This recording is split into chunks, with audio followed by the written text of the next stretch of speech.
Welcome, everybody. Hopefully, everybody's having a wonderful Tuesday today, and I am so excited to be talking to you and coming to you live on LinkedIn and your media sources near you. But we're going to be having some fun today. We're going to be talking about a really important topic. And we're going to be talking about our Cybersecurity Masterclass today that's going to be talking about this new cybersecurity world that we live in and really thinking about, what MSPs are doing in this current ecosystem and then what we should be thinking about doing in this future ecosystem with this managed service security provider. And so I'm really excited to be talking to you today and thank you guys for everyone that's joining in. Where we're going to be talking about this MSP to MSSP conversion and whether or not putting that S on your chest is something that we should be doing or something that we should be thinking about. So with that, I want to say thank you all for being with us. I'm really excited. So I'm going to go ahead and get started here and let's look at where we're at. As we start to think about this new world, one of the things I like to talk about is starting at the beginning, right? Being a jack of all trades is a master of none. But today, we're going to embark on a journey to becoming a master of some. And hopefully, maybe many of us here today will be talking a little bit more about cybersecurity in our businesses. And so I like to say that education is our job. The reason that I'm here today, the reason that I do what I do in the community, and the reason that I do everything in my business, in my life is to try to live, learn, and give back. And I know that cybersecurity is complicated, but getting started doesn't necessarily have to be. And I want to hopefully today find that there is some education, some learning, some things that you are here with us today and learn and be a part of. So with that, I want to move forward and I want to talk a little bit about our engagement. So for those of you that have been with us before and those of you that are just joining us, we like you to be engaged. We're going to be doing some fun things today. I'm going to be asking some questions and a lot of this is for you. So I want to know how this is resonating with you. But today's best question is going to win a prize. I'm not going to tell you what it is just yet. You're going to have to find out. So for those of you that are asking questions in the chat or in other areas, definitely know that I'm paying attention. I got my great person, my helper on my side here, which is Britta on the back, and she is definitely paying attention to the chat and everyone's questions coming in. So today's best comment in the chat's going to win a prize too. And our most engaged, our most active engagement will get one of our newly released t-shirts. And I can tell you, it's been a big hit. So you'll definitely want to engage to win. So I got a question. We like to turn on the chat where we are here, and I want to know everybody that's joining us here today. Let us know where you're tuning in from. It's this is all about you. I want to know. This is a community-led initiative. We definitely are trying to build more community around this, and I want to know where you guys are coming from. So post where you're coming from in the chat. I'm personally here in sunny Texas. Thank God it's not raining or snowing or something else. It is time for sun and fun, and as I say it. So I'm really excited to finally be warming up. For some of you that have been warm for a while, congratulations. We are finally making it there. So as we start this journey today, I want to talk a little bit about where we're coming from. And Brad, I see you out there in South Florida. What's going on, my man? Degley in California. Yeah. I want to talk a little bit about where we're at today. And I think if you journeyed along with us through these cybersecurity masterclasses, it's been really fun to have a conversation to really talk about the machine and the mechanics around managed services. I talk about the slot machine often where you put the quarter in and we understand how the dollar comes out. It's been really important for us in managed services to understand the process to becoming a managed service provider and really illustrating the program around success within managed services. So for many of us here today, we have a program, we have a process, we have things that we're doing, the mechanics that we're working toward and building upon, right? We have some sort of a program that we're actually activated. And I think for most of us, we understand that, one of the things that we find that most of our customers actually are not driven by what we sell now. It's actually how we sell it. And really, truly, at the end of the day, to grow and scale, it's about the process that actually activates that customer. And really, I think that that's the foundational component that we've all come to realize, and we have realized that there is steps to success. And for many of you that are either joining us today for the first time, I encourage you to go back and look at some of the other master classes where we talk about the 5-step approach. I like to make it easy because it's 5 steps. So you got 5 fingers. It's easy to count 1, 2, 3, 4, 5. Today will be no exception. We'll talk through that today as well. But currently, in our current managed services world, we talk about, understanding the customer needs, identifying their budget, clarifying the pain, confirming intent, and then really discussing how the offering will meet their needs. And I think that that's the opportunity versus, and of course, there's many other classes where we talk about the psychology of having conversations with customers. Today, we won't dive into that. This is more moving forward on the cybersecurity trend. But I want you to just realize that we'll be following the same nomenclature and then the same process the 5-step process. And just about the time that we think that we got managed services figured out, it's all changed. And I think we all realize that we have to go back to the start, right? During the pandemic, we recognized that there were some things that needed to be done.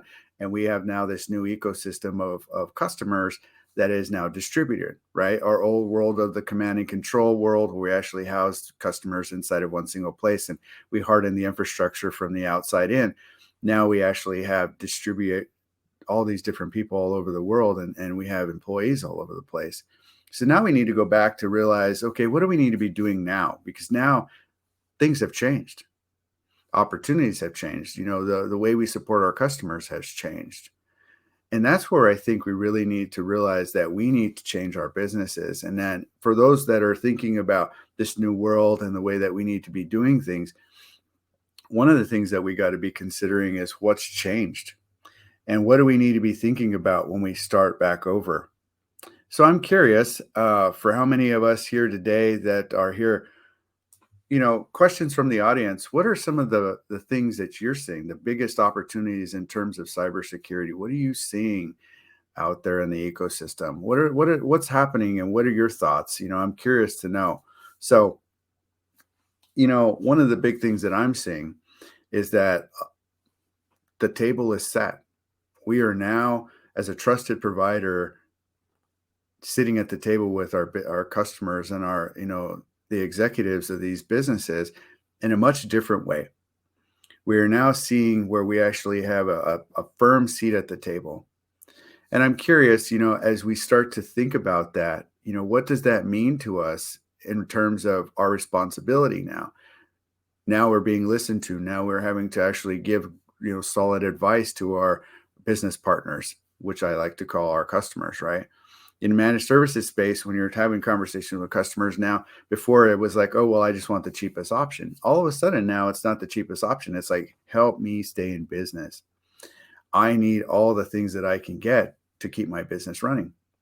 And I really love the way that we've really embraced that role and the way we're seeing those. But that comes with a lot of different things. And I think that, if we looked at some of the research, I like, there's this CompTIA State of Cybersecurity research that just came out.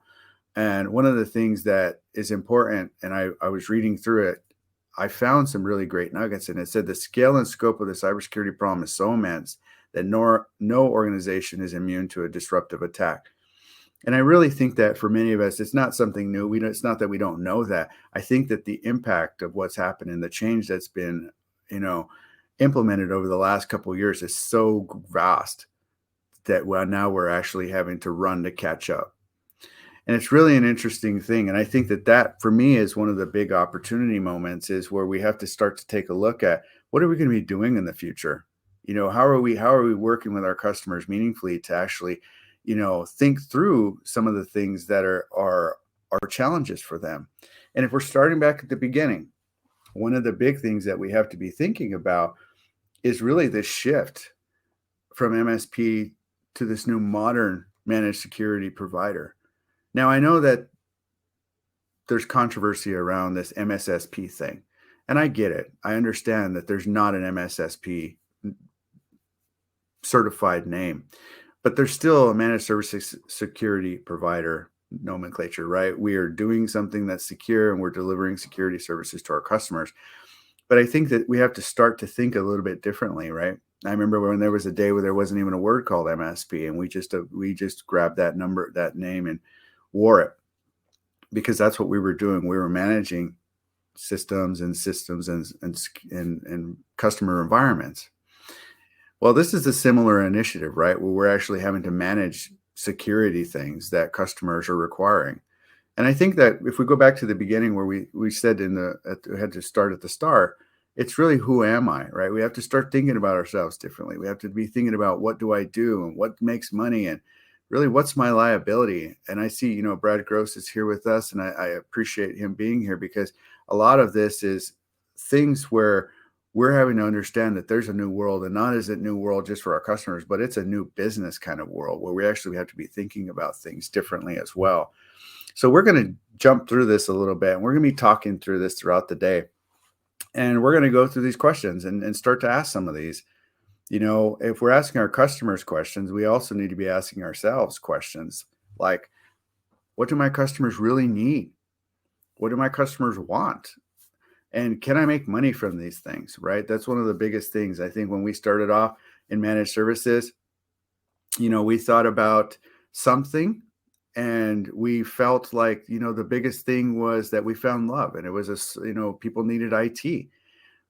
And we really didn't think about whether or not we could make money at it. It was like, we really hoped that maybe they would actually just buy it and they would just come. Now we need to be a little bit more strategic about that. We realized that wasn't necessarily the best path, right? And really, what do we need to make this happen? There's some new questions. These are new questions. Do I have the right talent for it? What are my steps to success? How are we going to get through this? These are the things that I think we have to be considering as we start to step down this path. Now, recognize that, knowing that I come from the managed services space, I built a managed services practice myself. And some of these questions were questions that I asked myself at scale. What are we doing and how are we doing it? Are we doing the right thing for the customer? Are we doing the right thing for the business? And am I doing the right thing for our employees? And if we weren't, we needed to revisit those notions, right? And so some of these things are actual exercises that I've done in my past and I continue to do moving forward, especially as a global channel chief for HacWare. It's very important that I recognize this relationship between the, vendor and the MSP and the MSP's customer, right? This whole value chain goes through. So these are questions that we're asking internally as well. And so let's step into this one. Let's go step one. What do my customers need? And I think for many of us here, we're all asking that, right? We're asking that, why, what do they need? How do they need it? And again, if we look at some of the state of cybersecurity that just popped out, it's interesting enough how many of our customers have a belief that their current security is good enough, but less than half, which is a great opportunity. I mean, if you realize that most of the customers that we're talking to, half of your customers don't feel like they're prepared for this new world, this is a great opportunity. And I love looking at this from the other end, right? I'm a very opportunistic person where I look at how can we impact this and make it better. But the biggest thing here is also the lack of budget dedicated to cybersecurity. And this is where I think we have to get creative and we have to start thinking about ways to actually work with them over time to implement these practices, right? And I think that one of the other ones, I call 2023 the year of education. Number 3 is the low understanding of current security trends. We have a new job. I think as managed services providers or managed services security providers, as we start to step closer to that and into that era, we have to be cognizant of the role that we hold, and that is to educate our customers. And that is a very important component of building trust is understanding the cybersecurity landscape and being able to communicate those things back. So, really prioritization of other technology initiatives. This is where it comes into the role of the managed services provider, where we're actually having to juggle those balls and figure out exactly when do we do it and how do we do it and how do we do it all together. One of the things I used to do is implementing a PC is everything was built into it, right? The security policies, the practices, all of it was already there. And we only had to educate the end user once on a new computer. But because it was so much of an initial change, why make a multitude of changes? Just make one at a time with everything included. And I think that it's really interesting when you think about that, is really simplifying the conversation for the customer because they're looking to us. I know 90% of the time that we think that if we need to be asking the customer these questions, I'll be honest with you, they don't always know the answers or the questions to be asking. So sometimes you leading them a little bit in this arena is really valuable. And I think that really the big one here for me, and I'm going to move forward here in a second, is lack of metrics for security effectiveness. Really thinking about how we're measuring this new world and how do we actually show that this is happening. And we see a lot of new things coming down the pipeline where, you're aligning with certain security process protocols or tactics or techniques or, you know, different types of things where you can actually show this. This is one of the biggest challenges, I think, in managed services. How do I show what I do for this business? And I think that era is upon us. I love your comment, Heather. I also, I appreciate where you're coming from too. I know you agree, but this is definitely something that I think is important. And Brad, yeah, customers often need to be told what they need, otherwise they have no idea. You're right. We are the trusted advisor. We are also the trusted guider, right? If you will. We are to guide them to a great place. And I think that, it's really important if we're going to build trust. This last point here, uncertainty around contracting security work. They're scared. They're afraid. They need to trust you. They need to understand that you are their trusted advisor. That word is so big now. When we're thinking about putting this S on, you don't trust somebody that you don't feel like you're going to be successful with. Again, back to the beginning where we have a plan for success. You have to be really diligent here. And I think, Degley, yeah, I think the micro to small business realm, many business still put IT infrastructure and security on the back burner. True. It's still an afterthought, and it's not being seen by the heart as the heart that keeps their bloodline going. This is a mindset that's working hard to change, though, that you're working hard to change. Keep down that path. Degley, I think that it's really great for us to think about this path forward. Until we make it a priority in our businesses and in our customers' businesses, it's going to be really hard for us to be able to illustrate it. So the more that we make it precedence, the more that we make it deliberate, the more that you're going to find that it will be successful. And I like where you're going with that because, as we start to think about, this end user education, one of the questions that I like to ask, and if you guys have heard of many of my other conversations and master classes, we talk about, this new modern buyer and that they're actually going out and doing research on what should I be asking my MSP? Because sometimes we're presenting them with stuff and products and services, but they're not sure if that's really what they want. So they're trying to do some research.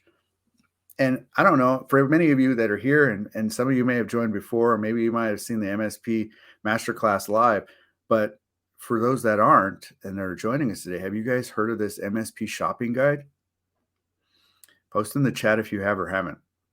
But when I saw this for the first time, I thought to myself, well, looky here. And the reason I thought that was I'd never seen one before. I've never seen advice to the consumer world on how to look for an MSP. Now, I posted the QR code here, and unfortunately, my head is in the way, so you can't see the link. But for those of you that don't want to click a QR code, I promise I scanned it. It's been scanned and verified. The document's purpose was intended to be approachable and meaningful for SMBs, and it's organized in sections with the first 5 questions helping to level set the conversation. But really, here's where this document gets wild. This is actually published by the NDIASC, and it says, if an SMB, your customer, finds that a potential MSP is not able to answer the first set of questions in the interest of both time and mitigating risk, an SMB may likely choose to move on with another MSP. That's a pretty big thing to say. And this is not my words. You go pull that document up. That is an actual real document that is published and is out there. It's not easy to find, but when you do find it, and you guys can go straight to the link by clicking that QR code, it's pretty shocking to think that we have a shopping guide that we didn't know about. And it's like, okay, well, great. Why do we even care though? The beauty of what they wrote in that document is the secondary purpose, and it's just below that first line. And at first it gave me pause. I don't know if I wanted to share it with everybody, but then I was like, oh, thank God that they actually thought. The secondary purpose of that guide is for MSPs to understand what risk concerns small to medium businesses may have, and that this could help the MSP improve upon their services to help the overall mitigation of risk. This is a pretty important thing, and I want to share this with you guys. it's important for us to understand because as we start to think about who we're going to define ourselves to be, we have to think about the modern needs of the customer. We can go around and ask every one of our customers, what do you want? But when we start to think about what they actually need, are two different things. And I think you have to start painting the picture in a way that actually moves them forward. And so, for those of you that can see this, one of the big things I want to share here is that there's a lot of questions here that they're asking. This is actually a government document that's given to SMBs or is there for them to find.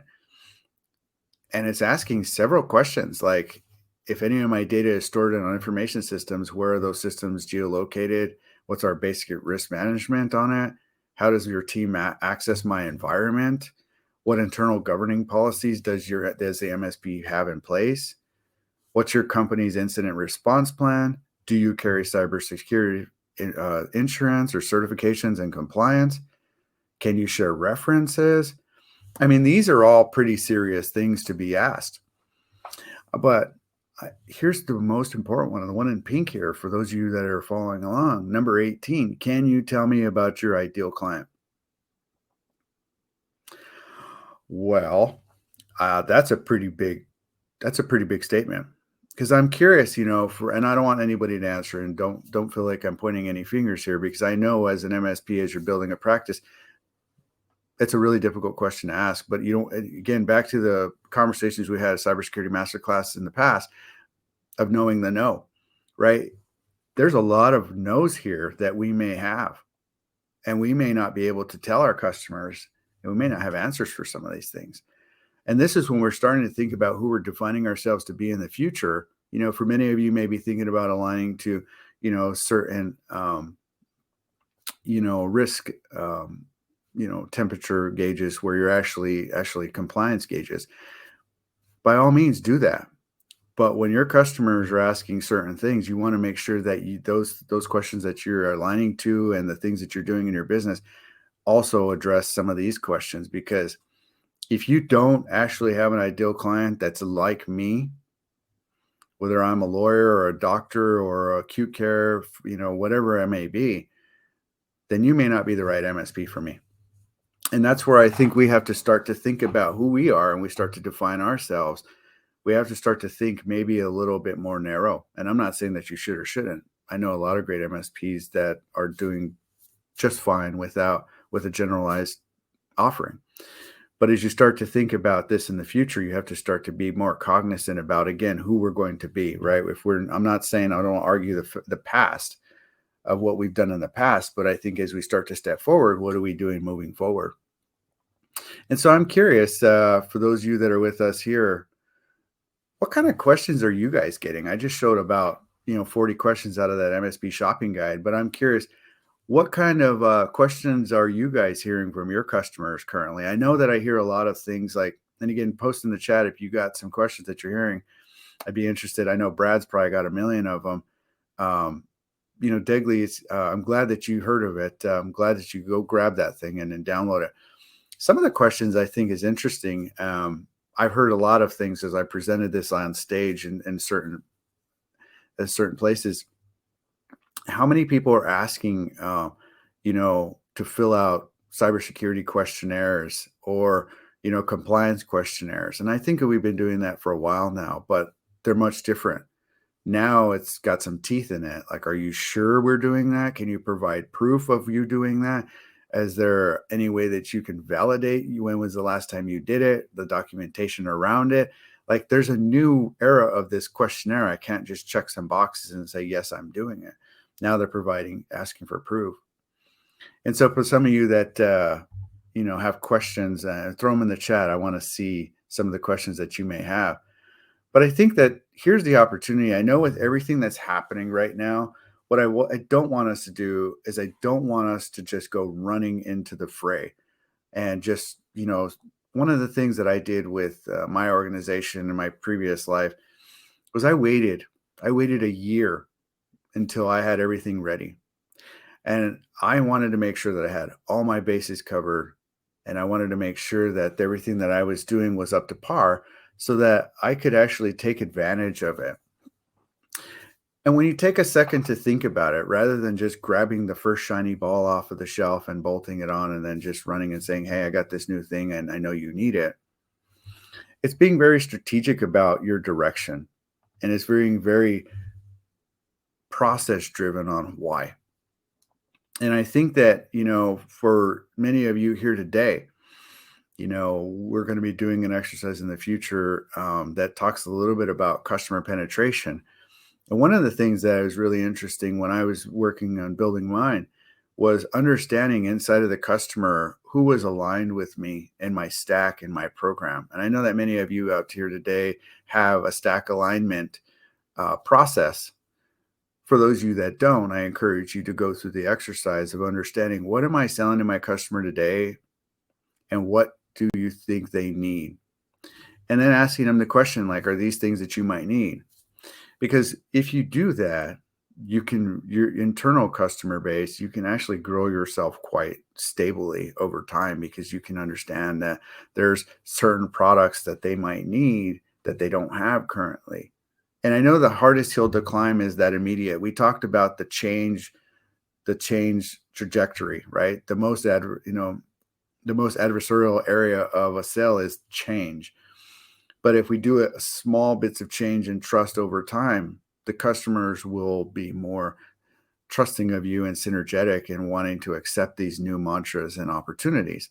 And I think that if you take a look at it and say, here are the things that you're not doing, and we need to do these things with you over time, it helps you sell a much different story and actually shows that you care about their protection and their risk and their mitigation of opportunities within their business to help them preserve that organization as a whole.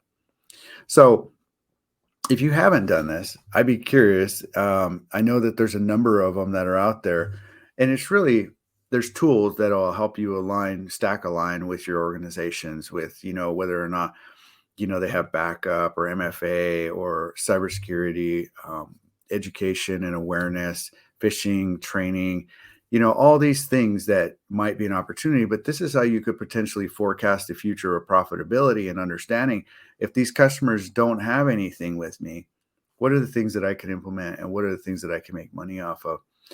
And I can tell you, an effective plan to move forward will help you dictate, that solid footing, that sure footing of the things that you need to include.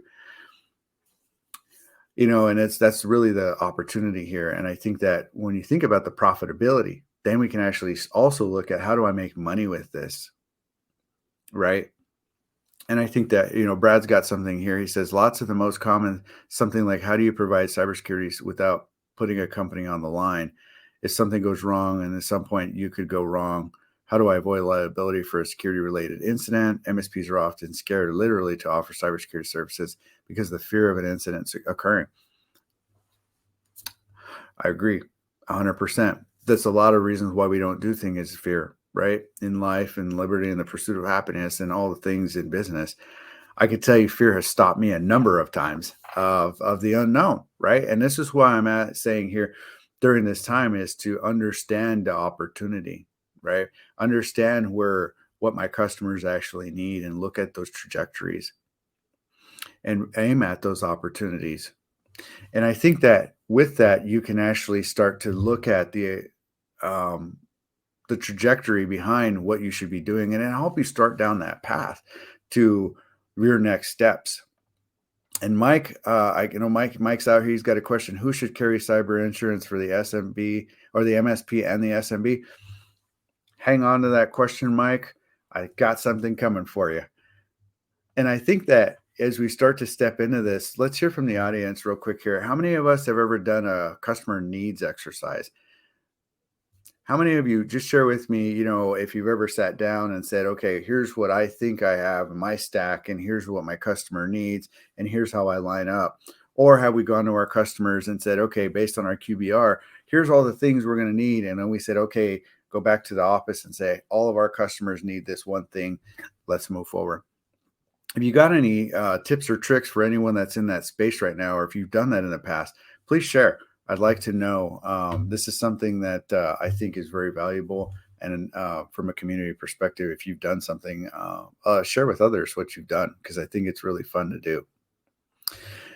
And I think that once we step past that understanding of our customer's opportunity and we understand the stack alignment and the things that we can be doing, we can implement our what we call a profit protection program. And for many of you that have really heard me in the past, again, back to the machine where the quarter goes in and the dollar comes out. Now this dollar comes out a little bit more securely. And I think that a secure process is going to pay off a lot more because now I'm helping my customer become secure. I'm helping them retain their business. I'm also helping them avoid risk and mitigation of those opportunities and really help them stay very secure around their business. I feel much more compelled as a customer to continue doing business with somebody that's protecting my business as much as I am because this is my baby. And I'm glad that you also are taking an initiative to also feel to a point that you need to help me do that. And I think that when we start moving down that path, it changes a lot of things with a customer. I will promise you. I mean, for those of you who've done it now, I know that you probably have started to see the light and you started probably thinking, man, this sure is a different conversation. I wish I'd have known this a long time ago. Maybe I wouldn't have let them make the cheaper choice. But cybersecurity, when we were first building this world of technology, wasn't a big concern, right? We all got on the information superhighway with a Yugo with a flat tire and a broken windshield. And when we crashed, we just got a new car and just got on again. And we just kept going. And it was like, you know what? It's cool. Right. But it's changed now, right? The cars are more expensive. The businesses and the value and or the risk is more impactful.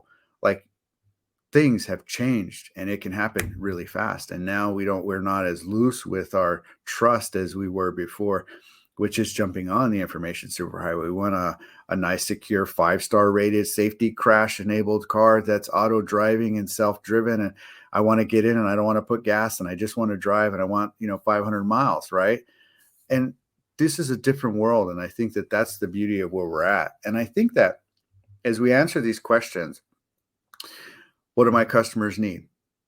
Well, they need compliance, and security, and continuity. What do my customers want? They want uptime and compliance and reliable and secure solutions. And how do I make money with this stuff? Well, we got to make sure we're 50% profitability, if not more.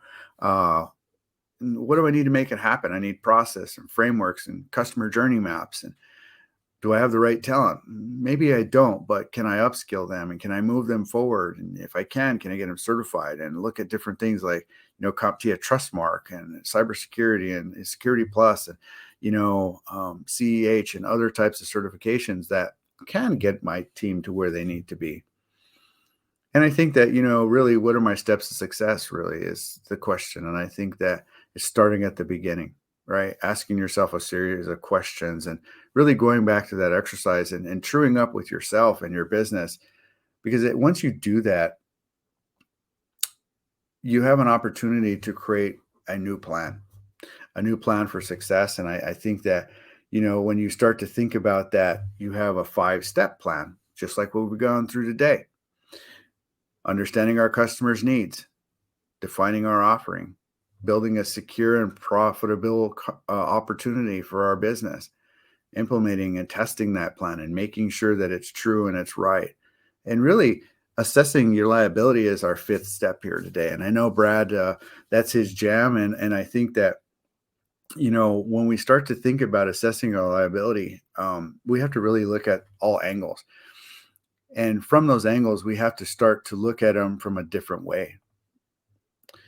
And one of the different ways that we can look at them, again, back to the customer journey. And for those of you that have been on the previous ones in the past, the customer journey was a compilation of a multitude of cybersecurity masterclasses where each one of the 5 steps became a customer journey. And it really walked through the pre-sales and the first meeting and the findings meeting and understanding the sale and the strategy. And really now we the follow-up meeting and then now the strategy is really kind of circling back to the beginning. And it's starting over from the beginning and saying, okay, let's go through this process again and see if it's trued up. And let's look for the opportunities and let's look for the pitfalls and let's look for the risk and mitigating those things and shoring things up. And so for those of you who want a copy of this customer journey, this was intended for MSPs to kind of go through their standard process. But I definitely wanted to share that. But here's some of the other things I wanted to share as a resource is this security policy template. Excuse me. Um, this is some of the stuff that, for many of you that are thinking about this, um, flip that the other way, Britta. Um, when you think about policy templates and you're thinking about activating a customer and you're thinking about what that might look like in regards to like deploying new infrastructures, one of the things that I always like to say is that we would take multiple steps at one time. Whenever you're making a single change, make all of the changes that you need to make all at once, and implement, security posture and policies and all the things that you have for it. And really making sure that you have the things that the customers are needing. I'm going to go off camera for just a second. Let's see if that helps. And so, no, it doesn't. But that being said, this was a great resource from the SANS Institute, and I like to share this with people so that you have access to it. For those of you that are aligning policies, whether you have acceptable use policies or BYOD policies, I know there's a really tempting way to do this by going and searching the internet and typing in, can you please type me up a policy? These ones are already done. No need to recreate the wheel. They're really great, and you could actually implement some of these into your stack. So a little quick making IT simple tip today. But I think the big thing here is making sure that we're following up with our customers also, and when we're having conversations with them. Education is a long tail opportunity as well as short term and long term. You have to be talking with your customer at all different areas of your process.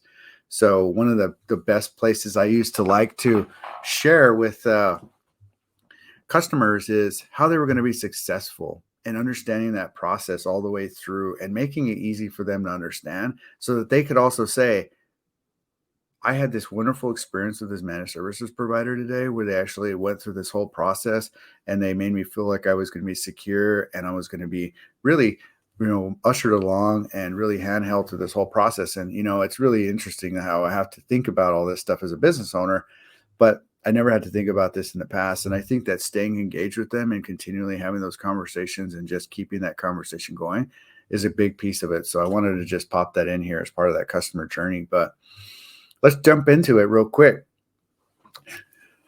The shift from MSP to MSSP. I like to say it. I think I want to get a shirt that actually, I always wear a suit jacket except for like when I'm at home. So I'm at home now. And I want to have one that has an S on it so that I can just kind of show the security part of it, like kind of like Superman, if you would. And I think that for many of us here, Superman, Superwoman, for those that are here, I think it's really important when we start to think about this security movement forward. It's a responsibility. Everyone's looking up to you. You have a lot of responsibility in this. And all of us, attackers only have to be right once. We have to be right 1,000 times. And not only just for their customer's sake, but our business sake. And I want to really think about this, right? We talked about who we are, what do we do and what makes money. But what's our liability is one of the big ones. And I think that this is the biggest place that we need to be very careful of. I said, don't rush earlier. And this is the reason why I say that, because the last place you want to find yourself is being deposed for something that you forgot to do. And, over the years, we've said, 100% uptime, we guarantee 100% uptime, or we've said things like, we guarantee, network stability and reliability or 99.9%, uptime. All these things are opportunities if they don't work. And cybersecurity is a similar place, right? Where if something doesn't go to plan, and we know it's going to happen, back to the state of the cybersecurity that we talked about earlier, the opportunity is so vast that there's no chance that every business is not going to be impacted. And I think that we have to be very careful because now we're walking on eggshells here in this new world. And we have to be very cognizant of it. So step 5 here today is going to be stop. And it's stop intentionally. And I'm not saying for you to stop doing business. I'm not saying for you to stop anything other than to just stop and check yourself. Now, what do I mean by that? I want us all to just do a security check, right? I want us all to think about this really, really, really clearly. Make sure that you have your stack aligned with what your contracts say and understand your liability, because so many places here are an opportunity. I know so many MSPs that are running out there bolting on cybersecurity products and selling them, and they're not changing the contract because we don't want to go back and ruffle the feathers of maybe potentially having a conversation that might lead to them asking us a question. And if that's the case that you're having right now, I would just caution you on that, because the more that you do and the less that you're clear about, it just opens up this new world of opportunity for you as a business owner to carry this thing called liability. One of the things I want to be very cognizant about, I want you to, and I'm not a lawyer, Brad Gross is. So if you got legal questions, he might be a good guy to ask. But one of the things that I was always very cognizant about is that once I touch it, I'm responsible for it. And so I was always very, very clear on what that relationship looked like. In case of break fix, there's a reason why I didn't want to do that. There's a reason why I moved away from break fix and into managed services, because if I didn't manage your infrastructure and I wasn't responsible for it, I didn't want the responsibility and the liability that came with it. Because if I touch your PC and something breaks on a break fix, or your network breaks later and you're like, well, you were the last person that touched it, Juan. And I'm like, okay, how many times have we been caught on the hook for you were the last person that touched it conversation? A million times, I'm sure. And this is the new world, right? So if you were the last person in the environment and a cyber incident happens, now what, right? All of a sudden now I'm on the hook. I don't have anything that says that I wasn't. And that's where, yeah, Brad says, correct. You touch it, you own it. And that's the problem, and all the problems that come with it. It's really interesting when you think about that. And this is why I say stop. I just stop for just a second, because I care about all of you that are here today, and I care about the managed services space a lot. And I just want people to think for just a moment about what the possibility of liability is. And what are we doing? And I say this all the time. Somebody asked me the other day, well, Juan, what if they don't want it? And I give them a remediation. If I give them a release of liability form, I love release of liability forms. As long as your contracts say exactly what that means, totally love it. Here's the thing. Even though you have a release of liability, that release of liability has to be so extensive that it needs to be very long, versus just say, hey, I didn't want to sign up for your security services, and I'm going to take all that. There's so many different angles around that you want to just be careful about stuff like that. And I'm not saying, again, back to legal advice, I'm not giving you any. I'm just saying be careful. Think about this, because if you're going to start offering cybersecurity services, you want to make sure that you're doing the right things, and you're saying the right things, and you're positioning in the right way. So I also will give you this one talk track that I love for customers is, if you don't want to buy cybersecurity services from us, I can't afford to consume your liability. I just won't, right? So if you're not willing to buy our cybersecurity services from our company, then I can't afford to do business with you anymore, because it doesn't make sense for me to carry that liability. And then that's a really great question or a conversation to have for those customers that say it. But let's go through the check of your company real quick. And we got to turn a corner here because I'm running on time. But I want to just kind of check through this real quick here, because as we start to look at this, when we look internally, and I know it's easy to look externally at our customers' environments and say, you're not doing all these things. But I will beg of you, of everyone that's here with me today, please, if you can't pass a security audit, be very careful about stepping into this world. This is my caution to you. I need you to also be doing the same thing, right? We need to be doing the same things internally. I know it's an expense. It's the same thing for the customers, an expense for them too. It's us that need to be doing it as well, making sure that our employees are trained on basic cybersecurity practices, such as password management, phishing awareness, and proper ticket and data handling.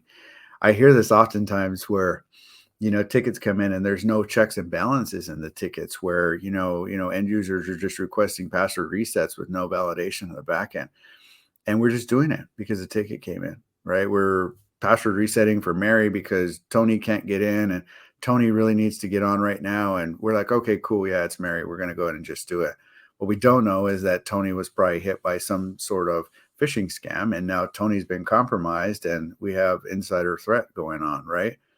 So there's these things that we just need to be thinking through. Simple stuff that we've been doing for a really long time that we need to go back and look at. Vulnerability management. Internally, how many of us are, working on the weaknesses within our own systems and application and addressing any issues found? Internal penetration testing for our own companies. Running network security scans on our internal environments. And then also access control. We hear about it constantly where MSPs are getting attacked by access control because employees are loose with, these types of situations. And I think that we have to be very careful and making sure that we're also reviewing and revoking access to it. There's the old adage, the mechanic's car is always broken because they're always working on everyone else's car. And I know that to be true because I actually am a hobbyist mechanic, and I don't ever really have a broken car, but I do often work on cars, right?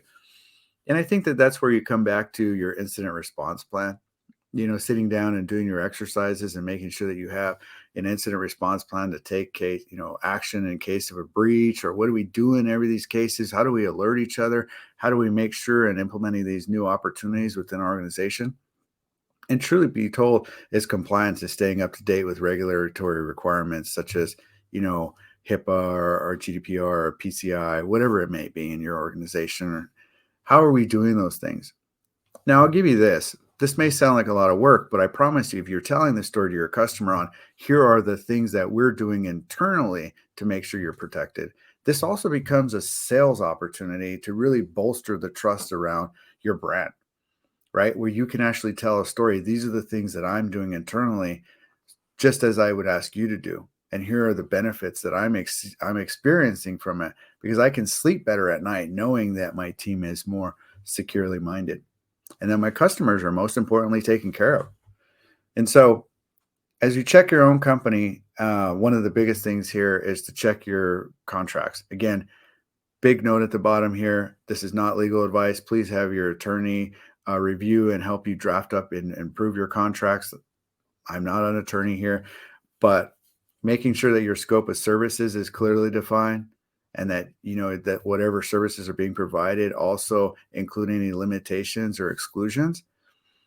So many times we just say we're going to provide something, and that's that. We don't ever say, but in the case of A, B, C, D, E, F, G, and spell out the exclusions of those buts, like such things as third-party applications. Like, we'll support all your third-party applications without any limitation, basically, is what you're saying, right? It's very dangerous ground to put yourself in that position, because now all of a sudden, regardless of third-party support or legacy application, you're on the hook for it, and you may not be specialized to support that application. So you want to be careful of that, making sure your service level agreements are in line and that you actually are delivering on it.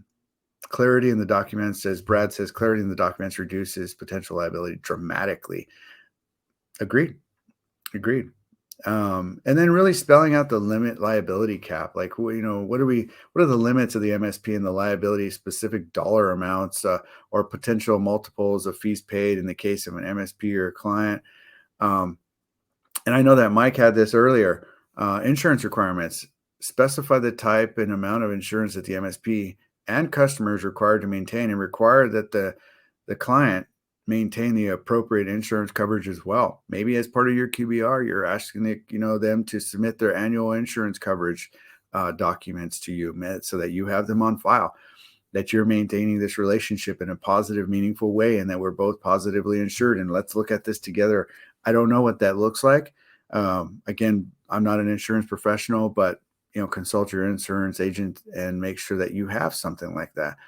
There's so many insurances that you can get these days for every number of things, but these are the types of conversations you have to be having and thinking about internally.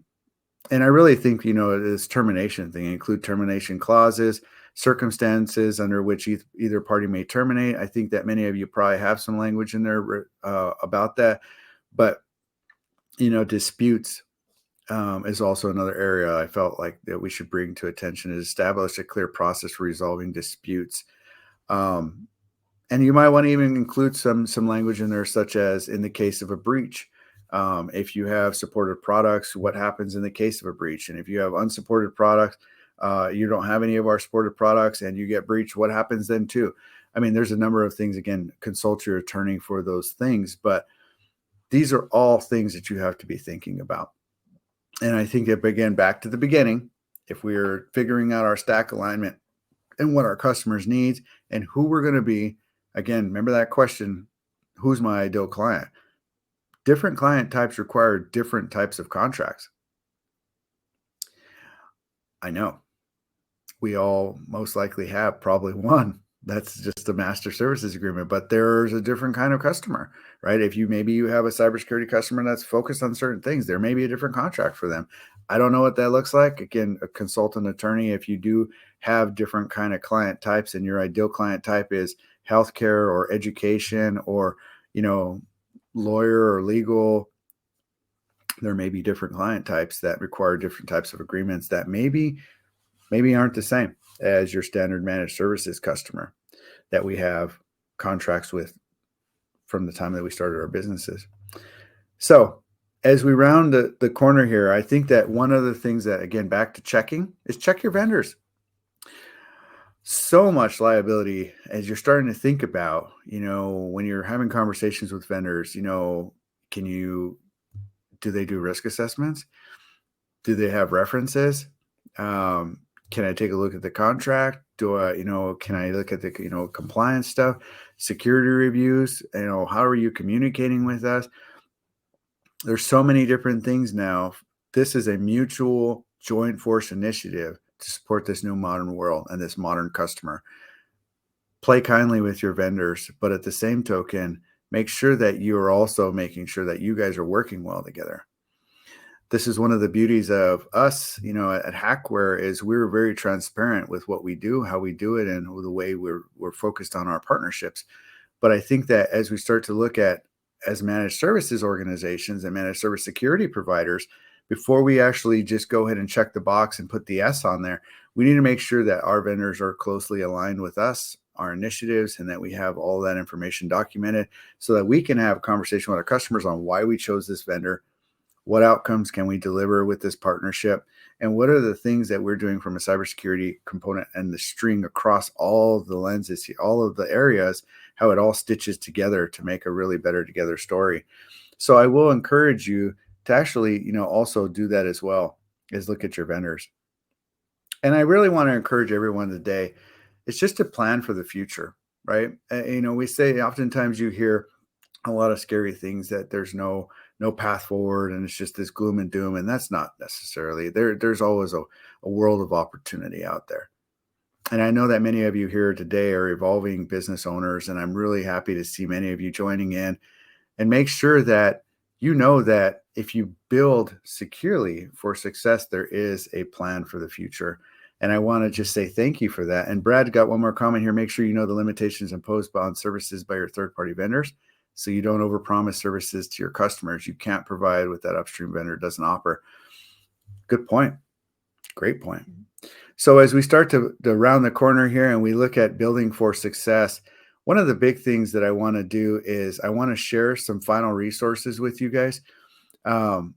These are resources that we've had over our previous master classes. And I think that, for those of you that are thinking about moving forward in cybersecurity and becoming an MSSP, or at least, embracing that forward motion, is really thinking about the process of becoming an MSSP. Again, framing your operations around it, understanding your liability, making sure that you have the conversation talk tracks and the right stack of products to actually have a meaningful conversation with your customer, and what outcomes are you delivering with that. And so please take a moment to grab some of these. Again, we'll follow up with you guys on LinkedIn and through the chat in the upcoming future. And if you want to stay engaged with us, make sure that you do that, because we want to make sure that you do as well. And in summary, I want to just kind of circle back to the end here and say, take your time, plan to win, build securely, but most importantly, make sure that you're covered and make sure that you're doing the right things for your customers moving forward. And with that, I would like you to just jump over and just join us, connect with me on LinkedIn for those of you that aren't, but also connect with the company. and make sure that if we're doing the right things, let us know. And then join our LinkedIn group where we're actually having additional conversations around cybersecurity and as a community, just virtually trying to help everyone move forward. So I want to say thank you to everyone that joined today. Scott, thanks you for joining in, my friend. Brad, thank you, Degley. Thank you to everyone that's here today, for all of you that are here. And join us for the next one, because the next Cybersecurity Masterclass is going to be just as good. And I really can't wait to help you all move forward and really move forward in the secure world and help protect this new world that we live in. So thank you all for joining today. I look forward to seeing you all soon at an event near you or on a cybersecurity masterclass that's coming up next. Thanks, everybody. You have a great day.